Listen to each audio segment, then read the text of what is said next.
मेरे प्यारे दोस्तों, आप सभी को यीशु मसीह के नाम में जय मसीह की। मेरे प्रिय दोस्तों, आज यदि आप इस प्रार्थना को सुनेंगे या इस वचन को आज पढ़ेंगे जो हम आज आपके लिए पढ़ने वाले हैं, उससे बड़ी से बड़ी बीमारी, बड़ी से बड़ी समस्या, बड़े से बड़े रोग आज से खत्म होंगे यीशु मसीह के नाम में। मेरे प्रियो, आज आपके घर में यहोवा चमत्कार करेगा। आज आपके जीवन में परमेश्वर बड़े अद्भुत काम करेगा, जिससे कि आपके जीवन में सफल होंगे, आप बढ़ेंगे, आप अपने घर में सफलताओं को देखेंगे यीशु मसीहा के नाम में। मेरे प्रियो, क्योंकि परमेश्वर ने हमें सफल होने के लिए चुना है, परंतु गरीब और लाचार होने के लिए परमेश्वर ने नहीं चुना। इसलिए परमेश्वर कहता है, मैं चाहता हूं कि कोई एक भी व्यक्ति इस धरती पर गरीब या लाचार या बीमारियों में ना पड़ा रहे, परंतु उसके लिए हमें क्या करना चाहिए? तब हम इस सब चीज़ों से छूटेंगे, इन सब चीज़ों से बचेंगे। मेरे प्रियो, परमेश्वर हमसे क्या कहता है, वचन को पढ़ेंगे। मरकुस अध्याय 14 के 38 में लिखा यूं है, जागते रहो और प्रार्थना करते रहो कि तुम परीक्षा में ना पड़ो। मेरे प्रिय, परमेश्वर कहता है हमें जागते रहना है। मतलब ये नहीं कि रात भर आप प्रार्थना करो या रात भर आप जागो, ऐसा नहीं। परमेश्वर का मतलब जागते रहो, प्रार्थना करते रहो कि तुम परीक्षा में ना पड़ो। मतलब हमें हर समय प्रार्थना करना चाहिए, सुबह शाम टाइम दोपहर, ये प्रार्थना का समय प्रियो। यदि आप नहीं करेंगे, सोने का मतलब यदि आप प्रार्थना नहीं करेंगे, आप कुछ नहीं करेंगे, तो ये है मसीही जीवन में आप सो रहे हैं। परंतु नहीं, जागते रहो और प्रार्थना करते रहो कि तुम परीक्षा में ना पड़ो। इन सब परीक्षा में, किन परीक्षा में जो हम बता रहे हैं आपको प्रियो, कि आप गरीबी में पड़ सकते हैं, आप बीमारी में पड़ सकते हैं, आप रोग में पड़ सकते हैं, आपके घर में हर गलत शैतान काम कर सकता है, आपके घर में शैतान तोड़ सकता है प्रियो।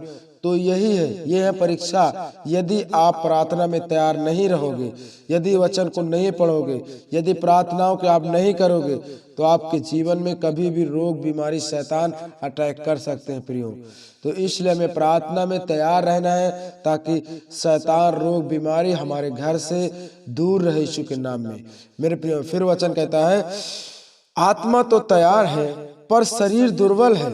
प्रियो, व्यक्ति जो प्रार्थना करता है, परमेश्वर कहता है, वचन कहता है, आत्मा तो तुम्हारी तैयार है परंतु शरीर ये जो है वो दुर्बल है। ये नहीं कि आपकी आत्मा तैयार है परंतु ये शरीर गंदे काम करती है, नशा करती है, पाप करती है, बेविचार करती है, ऐसे गलत काम करती है।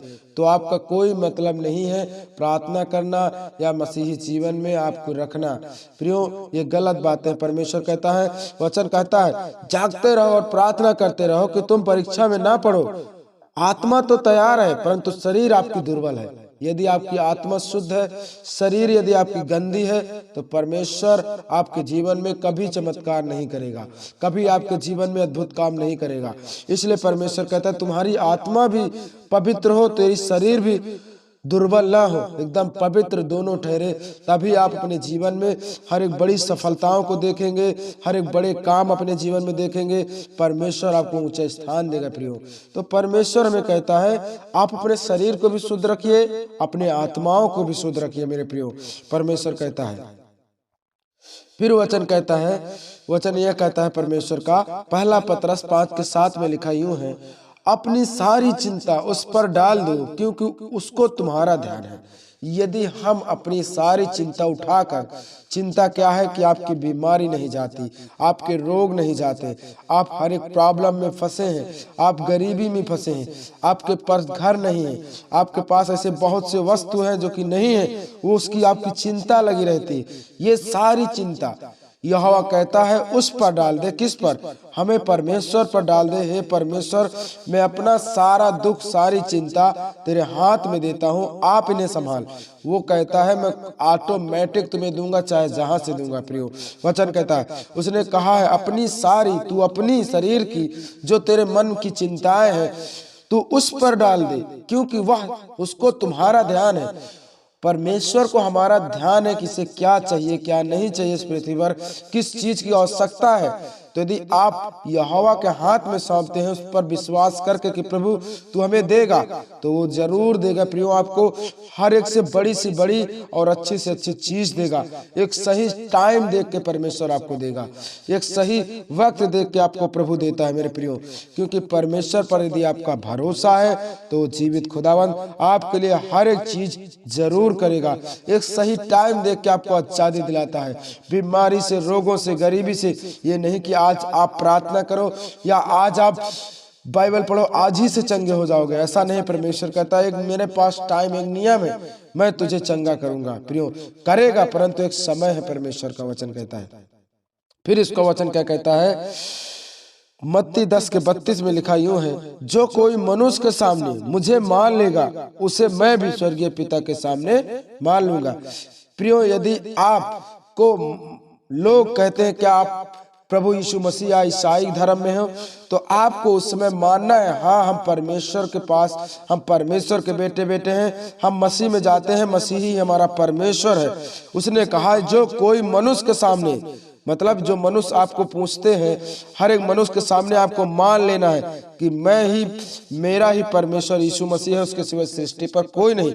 यदि आप मान लेते हैं तो मैं भी अपने स्वर्गीय पिता के सामने आपको मान लूंगा। उस दिन, जिस दिन आप जाएंगे इस मिट्टी के शरीर को छोड़कर यहाँ पर, जिस दिन वहां कर जाएंगे, आपकी आत्मा जाएगी, उस समय यहोवा भी, जो उसका स्वर्गीय पिता विराजमान है, उसके सामने मान लेगा कि ये मेरे चेले हैं, ये मेरे बेटी बेटियां हैं, इन्हें अनंत काल के लिए भेज दो मेरे प्रियो। तो परमेश्वर भी आपको मान लेगा। यदि आप यहाँ नहीं मानेंगे किसी मनुष्य के सामने, किसी व्यक्ति के सामने, तो आपको भी परमेश्वर नहीं मानेगा। इसलिए हमें डरना नहीं, घबराना नहीं, हमें हर एक व्यक्ति के सामने मान लेना है यहोवा ही मेरा परमेश्वर है, वही मेरा परमेश्वर, वही मुझे बचाने वाला है, वही मेरा उद्धार करता है। ऐसा करके आपको ग्रहण करना है यीशु मसीह को मेरे प्रियो। वचन कहता है तभी आप उद्धार पाएंगे, तभी आप जीवन में बदलाव पाएंगे मेरे प्रियो। वचन कहता है, फिर वचन क्या कहता है? लूका 5:32 में लिखा है, मैं धर्मियों को नहीं, उसने कहा है मैं धर्मियों को नहीं परंतु पापियों को मन फिराने के लिए बुलाने आया हूँ। यहोवा जो अपने आप को बहुत कहता मैं धर्मी हूँ, मैं मूर्ति पूजता हूँ, मैं ऐसे ऐसे काम करता हूँ, यहोवा कहता उनकी जरूरत मुझे नहीं है, परंतु मैं धर्मियों को नहीं परंतु पापियों को, जो पाप में फंसे हैं, जो ऐसे नशों में फंसे हैं, लड़ाई झगड़ों में फंसे हैं, गरीबी में फंसे हैं, यहोवा उनको बुलाने आया है। कहता है मैं पापियों, धर्मियों को नहीं परंतु पापियों को बुलाने आया हूँ, ताकि वो मन फिराने के लिए बुलाने आया हूँ, ताकि वो बदले, वो हर एक रीति से बदल जाए, उस स्वर्ग राज में वो विराजमान हो। परंतु धर्मी व्यक्तियों को प्रभु नहीं चुनता प्रियो, क्योंकि परमेश्वर ने कहा है मैं धर्मियों को नहीं परंतु पापियों को बुलाने आया। तो आप घबराइए नहीं, परमेश्वर आपके लिए आया है। यदि आप नशा करते थे, यदि आप गलत काम करते थे, तो परमेश्वर आपके पापों को क्षमा करेगा, आपकी हर एक दुर्बलताओं को उठा लिया है, क्योंकि उसने क्रूस पर ही हरा दिया है। पाप को, नशा को, लड़ाई झगड़े, ऐसी हर एक वस्तु को प्रभु ने हरा दिया है। आपको जरूर परमेश्वर क्षमा करेगा। आपके जीवन से बड़ी सी बड़ी बीमारी, बड़े से बड़े रोग आपके घर से जरूर चले जाएंगे मेरे प्रियो। सिर्फ आपको विश्वास करना है प्रभु पर, प्रभु की बातों पर, ताकि परमेश्वर आपके जीवन में बड़े अद्भुत चमत्कार करे, आपके घर में बड़ी आशीष दे यीशु मसीह के नाम में मेरे प्रियो। क्योंकि परमेश्वर पर यदि आपका विश्वास नहीं है तो आपके जीवन में कोई कार्य नहीं हो सकता। हमें विश्वास करना है प्रभु पर, और हमें हर एक व्यक्ति के सामने अपने परमेश्वर को मान लेना है कि तू ही हमारा परमेश्वर है। और यदि आपकी चिंता है, जो आपकी चिंता आप सोच करते हैं कि हम बीमारी से क्यों नहीं आजाद हो रहे, रोग से क्यों नहीं, शैतान से क्यों नहीं, अपनी सारी चिंता उस खुदावंद यीशु के हाथ में दे दीजिए। वो आपको संभालेगा, आपको हर एक विपत्ति से बचाकर खड़ा करेगा मेरे प्रियो।